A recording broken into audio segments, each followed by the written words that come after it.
guys, welcome to my channel.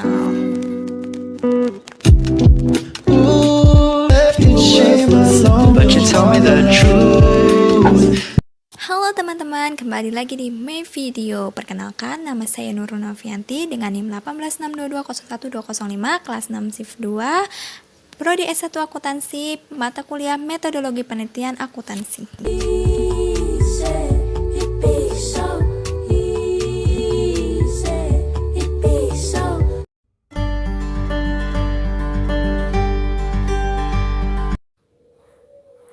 Assalamualaikum warahmatullahi wabarakatuh. Halo teman-teman, welcome my channel. Kembali lagi dengan saya Nur Novianti. Pada video kali ini saya masih membahas mengenai analisis regresi data panel. Nah, untuk video kali ini kita akan menjelaskan dan membahas mengenai ketiga model, yaitu pertama saya akan menjelaskan mengenai uji kelayakan model atau biasa disebut dengan uji F, yang kedua yaitu ada koefisien determinasi, yang ketiga yaitu ada uji T. Nah, sebelumnya saya akan membahas mengenai ketiga pengujian tersebut untuk apa, dan nanti setelahnya saya akan memberikan tutorial mengenai pengolahan data dan bagaimana cara membaca hasil dari output ketiga pengujian tersebut.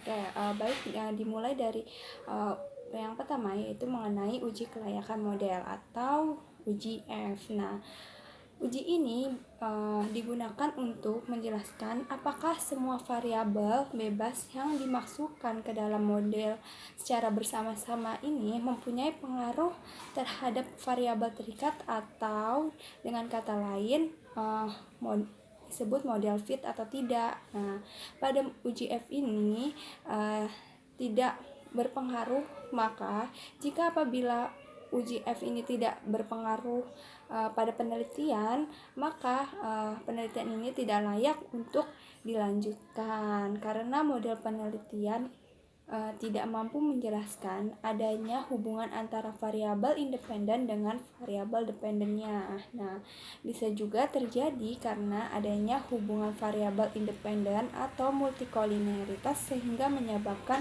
model penelitian menjadi tidak fit. Pada uji F ini, di sini ada hipotesis untuk merumuskan uji F. Nah, di sini ada dua, yaitu berdasarkan perbandingan F statistik dengan F tabel, dan yang kedua berdasarkan probabilitasnya. Nah, yang untuk berdasarkan F statistik dan F tabelnya, jika F statistik lebih kecil daripada F tabel, maka HO diterima, yang artinya variabel independen atau variabel X-nya secara bersama-sama tidak berpengaruh terhadap variabel dependennya atau Y. Namun sebaliknya, jika F statistik lebih besar daripada F tabel, maka HA diterima, yang artinya variabel independen atau variabel X-nya secara bersama-sama memiliki pengaruh terhadap variabel dependennya atau variabel Y-nya. Nah, untuk yang kedua, berdasarkan probabilitasnya, untuk jika probabilitas F statistiknya lebih besar daripada nilai alfa 0,05, maka HO diterima, yang artinya variabel independen atau variabel X-nya secara bersama-sama tidak berpengaruh terhadap variabel dependennya Y. Nah, namun jika sebaliknya, jika probabilitas F statistiknya lebih kecil dibandingkan nilai alfa atau 0,05, maka HA diterima, yang artinya variabel independen X secara bersama-sama berpengaruh terhadap variabel dependennya atau variabel Y-nya. Nanti kita akan uji data yang akan kita olah apakah memiliki pengaruh atau tidak variabel dependennya terhadap variabel independennya. Nah, untuk selanjutnya yang kedua ada uji koefisien determinasi. Koefisien determinasi di sini menjelaskan seberapa jauh kemampuan model regresi dalam menerangkan variasi variabel bebas yang mempengaruhi variabel terikat.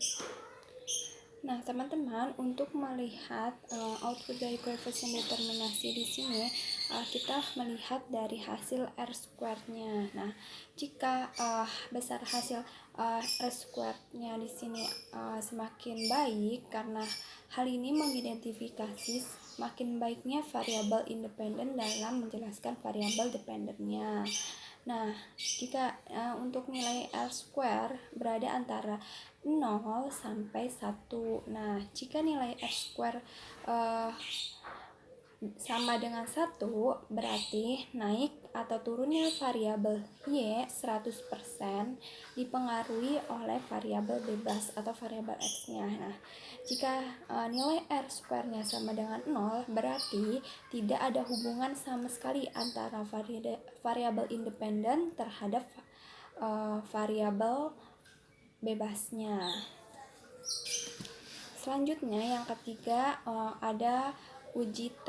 Nah, uji T di sini untuk menjelaskan signifikansi pengaruh variabel bebas secara parsial terhadap variabel terikat. Nah, di sini ada hipotesis dalam uji T. Nah, di sini ada sama seperti koefisien determinasi. Di sini ada dua, yaitu berdasarkan perbandingan yang pertama antara T statistik dengan T tabel. Nah, jika nilai T statistik lebih kecil daripada T tabel, maka HO diterima, yang artinya variabel independen ataupun variabel X-nya secara parsial tidak berpengaruh terhadap variabel dependen atau variabel Y. Namun sebaliknya, jika T statistiknya lebih besar daripada T tabelnya, maka HA diterima, yang artinya variabel independen X-nya secara parsial berpengaruh terhadap variabel dependennya atau variabel Y-nya. Nah, selanjutnya di sini ada berdasarkan probabilitas pada uji T. Nah, jika nilai probabilitasnya lebih besar daripada nilai alfanya 0,05, maka HO diterima, yang artinya variabel independen atau variabel X-nya secara parsial tidak berpengaruh terhadap variabel dependennya atau Y. Namun sebaliknya, jika nilai probabilitasnya lebih kecil daripada nilai alfanya yaitu 0,05, maka H diterima, yang artinya variabel dependen X-nya secara parsial berpengaruh terhadap variabel dependennya atau variabel Y. Nah, itulah penjelasan mengenai ketiga pengujian yang tadi ada uji F, kemudian koefisien determinasi, dan uji T. Nah, selanjutnya kita akan ke tahap tutorial pengolahan data dan bagaimana cara membaca output dari ketiga pengujian tersebut. Baik teman-teman, kita akan lanjut ke tutorial datanya ya. Baik teman-teman, saat ini kita akan melakukan tutorial pengolahan data analisis metode regresi data panel pada tiga pengujian, yaitu uji kelayakan model, uji F, kemudian koefisien determinasi, dan yang terakhir yaitu uji T. Yang pertama kita akan melakukan uji kelayakan model atau uji F. Nah, sebelumnya kita siapkan terlebih dahulu masuk ke program eViews ya, program yang kita gunakan yaitu eViews 11. Kemudian sebelumnya langkah pertama pasti mempersiapkan work file-nya terlebih dahulu ya. Nah, setelah mempersiapkan work file-nya, kemudian kita akan memulai untuk uji kelayakan model atau uji F. Pada pengujian kelayakan model pada uji F ini ada dua, yaitu perbandingan berdasarkan statistik dengan R-tabel dan berdasarkan probabilitas. Nah, yang pertama, langkah pertama itu kita klik di persamaan dari EKO-nya aja ya, langsung kita klik ya teman-teman. Oke, setelah diklik di sini setelah diklik di sini ya teman-teman, kita di sini diberikan output sebagai berikut yang ada di layar desktop kita. Nah, outputnya sebagai berikut. Nah, apa yang untuk pengujian model kelayakan model ini atau uji F ini, apa yang harus kita perhatikan untuk mengetahui hasil dari uji kelayakan model atau uji F ini, yaitu adalah statistik dan probabilitasnya. Nah, di sini kita akan bisa membaca output dan menyimpulkan dari hasil UGF ini apakah model yang kita masukkan yaitu variabel terikatnya, variabel bebasnya mempengaruhi secara bersama-sama ke variabel terikatnya. Itu dengan cara kita melihat hasil dari F statistiknya di sini dan probabilitasnya. Nah, untuk F statistiknya di sini kita akan bandingkan dengan F tabel. Nah, di sini kita mendapatkan output hasil dari pengolahan data yang sudah saya olah di sini, yaitu hasilnya 7,5624 ya, atau 7, sekian. Nah, kita bandingkan dengan F tabelnya. Dengan cara apa kita membandingkan? Di sini ada rumusnya ya. F tabel itu diperoleh dengan tingkat alfa sebesar 5%. Itu caranya df1. K ini adalah jumlah variabel, yaitu terdiri dari variabel bebas dan variabel terikat. Nah, di sini variabel bebasnya yaitu ada size, ROA, dan NPF suku, yaitu ada 5. Kemudian variabel dependennya atau variabel terikatnya di sini ada IFR. Jadi K-nya jumlahnya yaitu ada 6. K dikurangi 1 yaitu 5. Kemudian untuk DF2-nya di sini yaitu rumusnya N dikurangi K. N ini yaitu 45, dari N ini adalah jumlah observation-nya yaitu 45. Dari mana? Dari period include atau 5 tahun, yaitu rentan tahun sampel yang kita ambil dari 2015 sampai 2016 yaitu 5 tahun. Kemudian cross section include-nya 9 ini yaitu dari sampel bank syariah yang ada di Indonesia. Kemudian period include dengan cross section include yang dikalikan 9 kali 5 yaitu 45, menghasilkan total panel bells observation-nya yaitu 45. Kemudian 45 ini tadi N dikurangi K, sedangkan K-nya itu tadi adalah 6. Jadi 45 dikurangi 39. Yang hasilnya 45 dikurangi 6, yang hasilnya yaitu 39 ya. Nah, setelah itu berarti nanti kita akan melihat F tabelnya itu. Di F tabelnya itu berarti 5% kita lihat di nomor yang ke-39. Nah, didapat F tabelnya yaitu sebesar 2,45583 atau 2,4 sekian. Nah, dari hasilnya berarti terlihat bahwa F statistik lebih besar ya daripada F tabel. Jadi F statistik yang itu sebesar 7,5 sekian lebih besar daripada F tabel yang hasilnya 2,4 sekian. Nah, selanjutnya yang kedua kita melakukan perbandingan antara probabilitas F statistiknya ini dengan nilai alfa yaitu 0,05. Nah, di sini dari hasil output data yang saya olah, di sini hasilnya untuk probabilitas F statistiknya yaitu 0,000048. Nah, berarti probabilitas F statistiknya ini lebih kecil dari nilai alfa yaitu 0,05, yang artinya berarti HA diterima yaitu variabel independen atau X-nya secara bersama-sama berpengaruh terhadap variabel dependen Y ya. Dengan demikian teman-teman, jadi tadi untuk F statistiknya berarti HA diterima yaitu F statistik lebih besar daripada F tabelnya. Kemudian dari perbandingan probabilitasnya di sini juga HA diterima yaitu probabilitas F statistiknya lebih kecil daripada nilai alfanya yaitu 0,05. Dengan demikian disimpulkan bahwa keduanya HA diterima Disimpulkan bahwa variabel independen atau variabel bebasnya yaitu size, ROA, DAR, NPF, suku di sini dalam penelitian regresi ini secara bersama-sama memiliki pengaruh terhadap variabel dependennya yaitu ISR ya teman-teman. Kemudian selanjutnya kita ke pengujian koefisien determinasi, masih menggunakan hasil outputnya ini ya, tapi kita lihatnya pada nilai hasil output dari adjusted R square-nya di sini. Nah, hasilnya di sini kan terlihat yaitu 0,427173. Kemudian kita lihat juga nilai dari hasil R square-nya di sini ada 0,492267.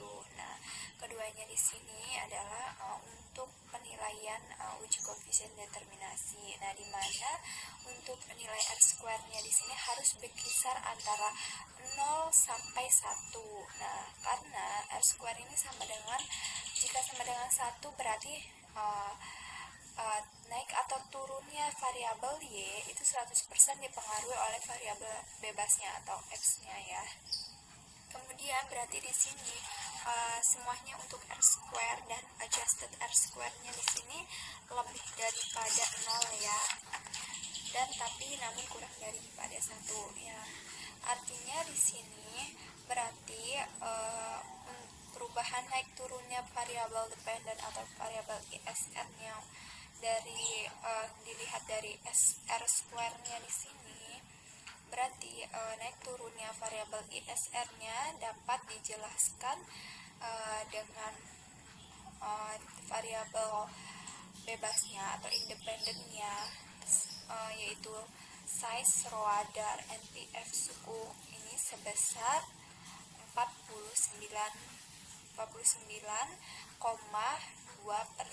sementara sisanya yaitu sekitar 50,8% dijelaskan oleh variabel-variabel lain yang tidak diteliti dalam penelitian ya.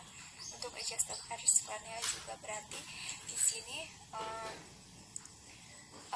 variabel perubahan naik turunnya ISR ini dipengaruhi oleh variabel bebasnya size, ROA, DAR, NPF sukuk ini hanya sebesar 42,7% dan sisanya sekitar 57,3%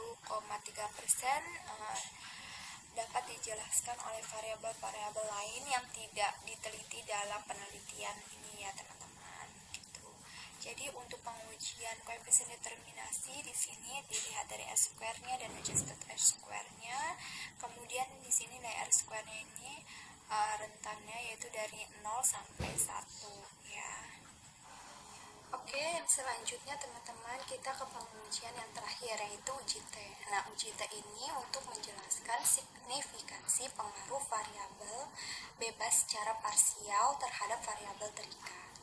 Nah, uji T di sini kita lihat dari hasil tes statistik dari masing-masing variabel independen atau variabel bebasnya dengan probabilitasnya. Hampir sama dengan pengujian pada uji F. Ya.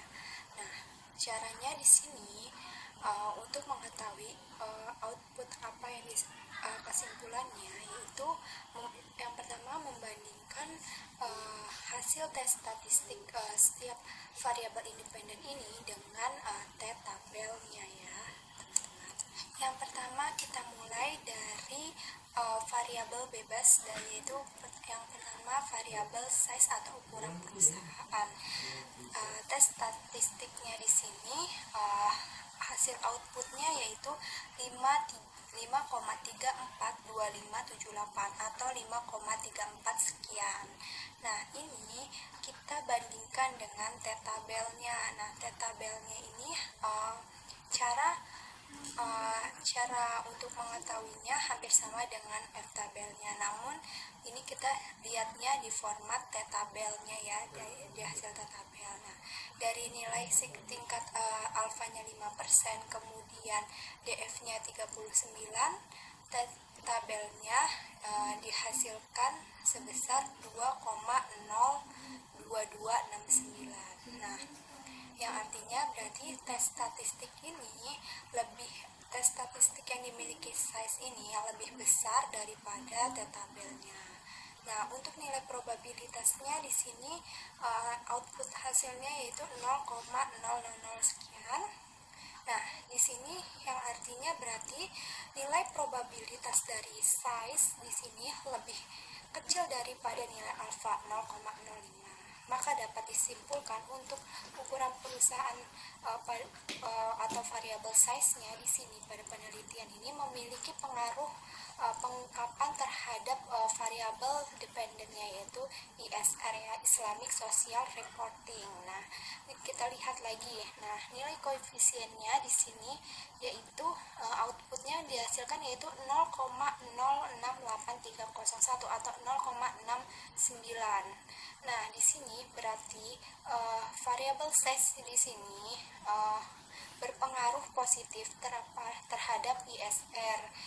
Nah, artinya setiap satuan variabel, kenaikan satuan variabel size, maka akan menaikkan nilai variabel ISR sebesar 0,69 ini ya, teman-teman. Nah, untuk yang selanjutnya kita ke variabel yang kedua yaitu variabel ROA. Kita lihat pertama yaitu hasil dari tes statistiknya. Nah, tes statistiknya di sini menghasilkan output yaitu minus 0,8099 atau minus 0,89 sekian. Nah, di sini berarti outputnya yaitu nilai dari tes statistik yang dimiliki oleh ROA lebih kecil daripada T-tabelnya tadi yaitu sebesar 2,022 ya. Nah, kemudian untuk probabilitasnya di sini berarti output dari probabilitas ROA di sini hasilnya 0,3746. Nah, sedangkan tingkat probabilitas ketetapannya di sini yaitu 0,05. Berarti tingkat probabilitas yang dimiliki ROA lebih besar daripada nilai alfa yaitu 0,05.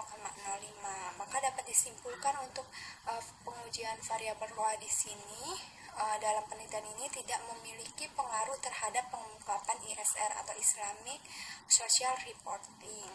Nah, selanjutnya di sini kita ke variabel yang ketiga, bebas yang ketiga yaitu DAR.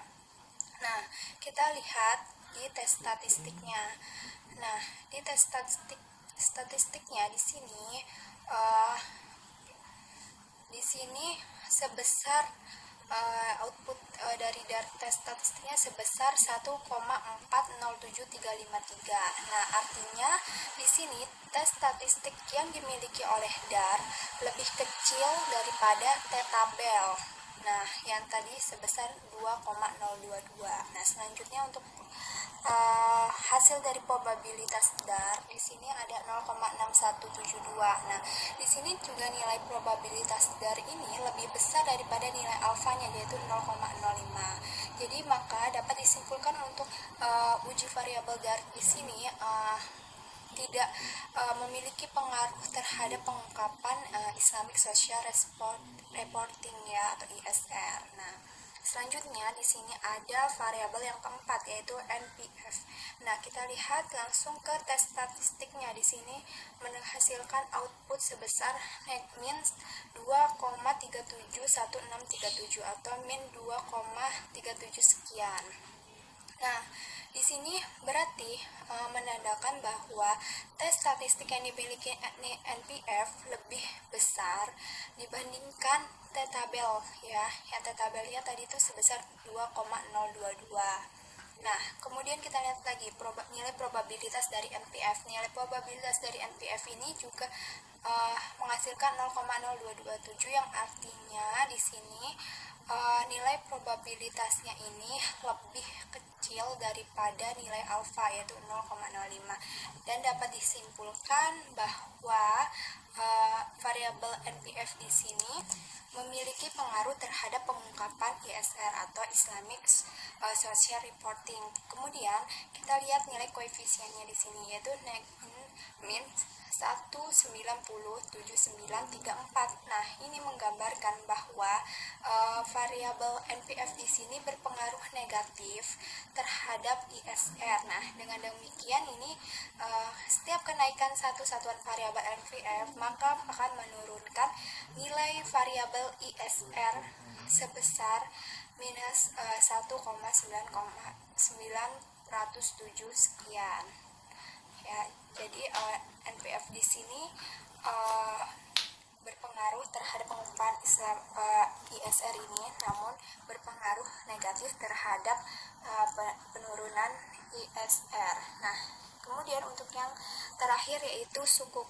Kita lihat tes statistiknya di sini yaitu negatif 0,386405, atau bisa dibilang di sini tes statistiknya ini lebih kecil, tes statistik yang sukuk yang dimiliki sukuk lebih kecil daripada tabel, yaitu 2,022. Ya, kemudian kita lihat probabilitasnya. Nah, di sini juga terlihat bahwa nilai probabilitas sukuk ini lebih besar dibandingkan nilai alfanya, yaitu 0,05. Dan dengan demikian dapat disimpulkan bahwa variabel sukuk di sini tidak memiliki pengaruh terhadap pengungkapan ISR atau Islamic Social Reporting. Nah, dari pengujian T ini dapat pada variabel-variabel independennya, kelima variabel independen terhadap variabel dependennya ISR, di sini dapat disimpulkan yang memiliki pengaruh terhadap pengungkapan ISR di sini hanya terdapat dua variabel, yaitu variabel size dan variabel NPF. Nah, untuk variabel size di sini memiliki pengaruh positif ya, dilihat dari koefisiennya. Kemudian